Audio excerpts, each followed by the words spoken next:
Bismillahirrahmanirrahim. Pernyataan sikap Aliansi Lintas Ormas dan Profesi Jawa Barat tentang penolakan terhadap pembangunan patung Soekarno.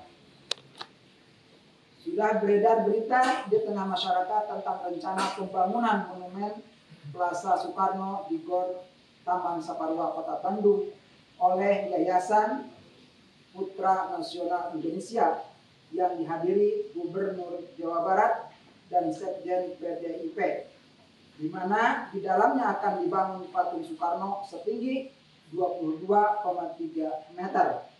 Pembangunannya diperkirakan akan menelan biaya sebesar 14,5 miliar rupiah. Selain itu, muncul berita tentang rencana pembangunan kawasan kota mandiri yang di dalamnya terdapat patung raksasa Soekarno setinggi 100 meter di atas lahan seluas 1.270 hektar di kawasan perkebunan Walini yang dikelola oleh PT Perkebunan Nusantara 8 di Kecamatan Cikalong Wetan, Kabupaten Bandung Barat.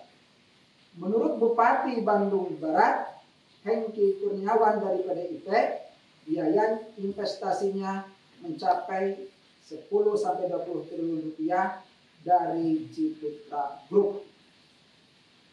Berkenaan dengan kedua rencana pembangunan patung Soekarno itu, kami dari Aliansi Lintas Ormas dan Profesi Jawa Barat dengan tegas menyatakan menolak rencana pembangunan patung Soekarno dimanapun berada dengan pertimbangan. 1.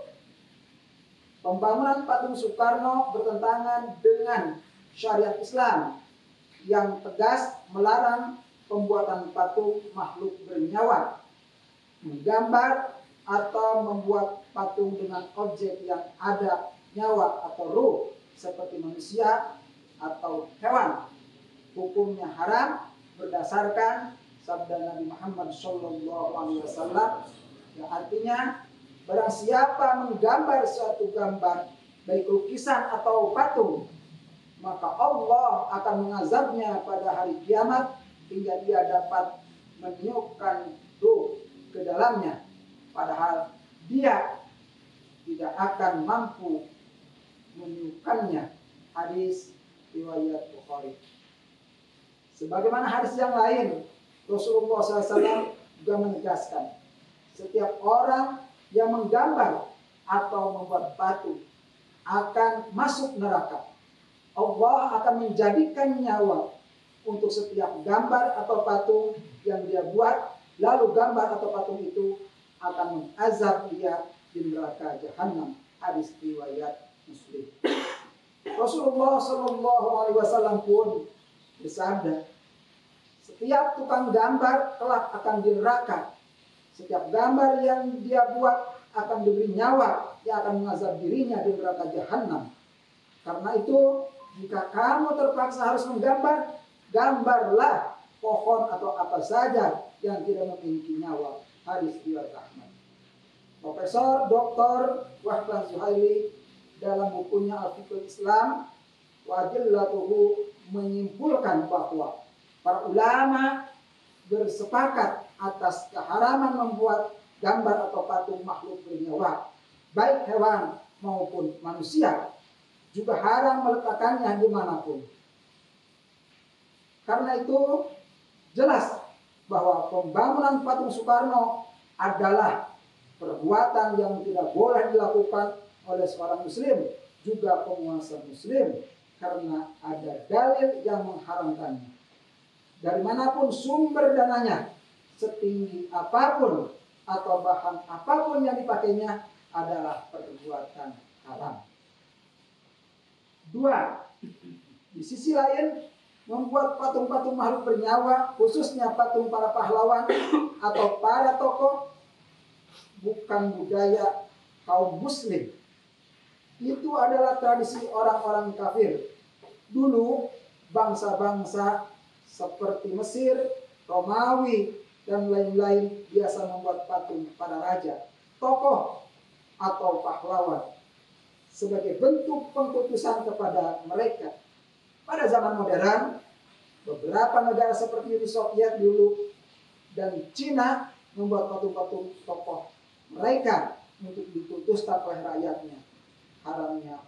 Haram hukumnya menyerupai orang-orang kafir. 3. Syariat Islam juga melarang pengkultusan kepada seseorang sekalipun mereka adalah ulama, pahlawan, atau khalifah. Kaum Yahudi dan Nasrani adalah kaum yang berlebihan dalam menghormati dan memuliakan para nabi. Karena itu Rasulullah Shallallahu Alaihi Wasallam mengingatkan kepada kaum muslim agar tidak melakukan hal yang serupa. Sabda Rasulullah SAW, janganlah kalian melampaui batas dalam memuji diriku seperti perbuatan kaum Nasrani kepada Nabi Isa bin Maryam. Aku hanyalah seorang hamba Allah. Karena itu panggillah oleh kalian aku ini hamba Allah dan Rasulnya. Hadis riwayat Bukhari. Jelas Rasulullah Sallallahu Alaihi Wasallam telah menolak dan melarang diri beliau dikultuskan oleh umat. Padahal beliau adalah sosok yang maksum, terpelihara dari dosa dan kesalahan, mendapatkan pujian dari Allah Subhanahu wa Ta'ala, pemilik syafaat pada hari akhirat. Lalu, apakah pantas manusia biasa dikultuskan oleh sesama manusia? 4. Pembangunan patung Soekarno yang menelan biaya dengan besaran miliaran bahkan triliunan rupiah adalah perbuatan yang terkategori perbuatan menghambur-hamburkan harta sebagai perilaku yang membazirkan harta di jalan yang tidak disyariatkan oleh Allah Subhanahu wa Ta'ala. Di tengah situasi masyarakat yang terhimpit dalam berbagai permasalahan, terutama permasalahan ekonomi, khususnya kemiskinan, maka seharusnya semua elemen masyarakat, terutama pemerintah, bersimpati dan berempati dengan kebijakan-kebijakan yang mensejahterakan rakyat, bukan malah menghamburkan dana untuk pembuatan patung atau kebijakan yang hanya menguntungkan segelintir orang.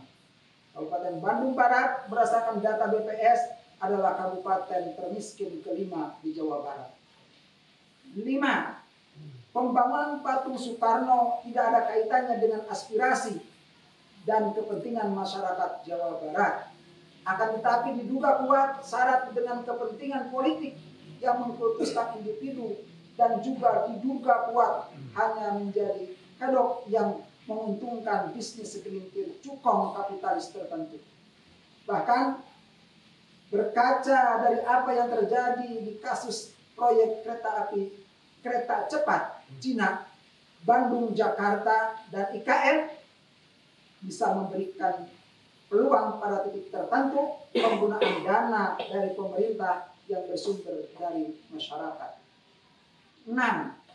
Oleh karena itu, secara tegas pula kami menuntut kepada para pihak Yayasan Putra Nasional Indonesia, Bupati Kabupaten Bandung Barat, dan DPRD Kabupaten Bandung Barat, Gubernur dan DPRD Jawa Barat untuk menghentikan rencana pembangunan patung Soekarno.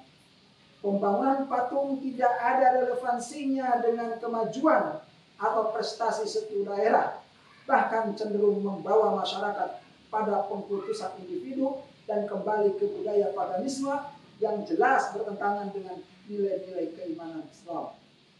7.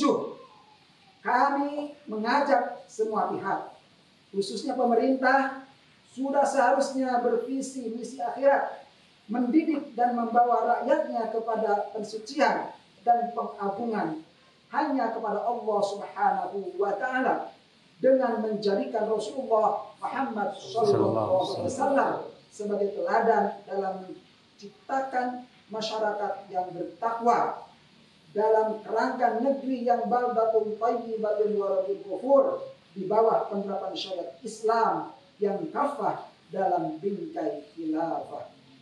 Bandung, 9 Safar 1445 Hijriah, bertepatan 25 Agustus 2023 Masehi.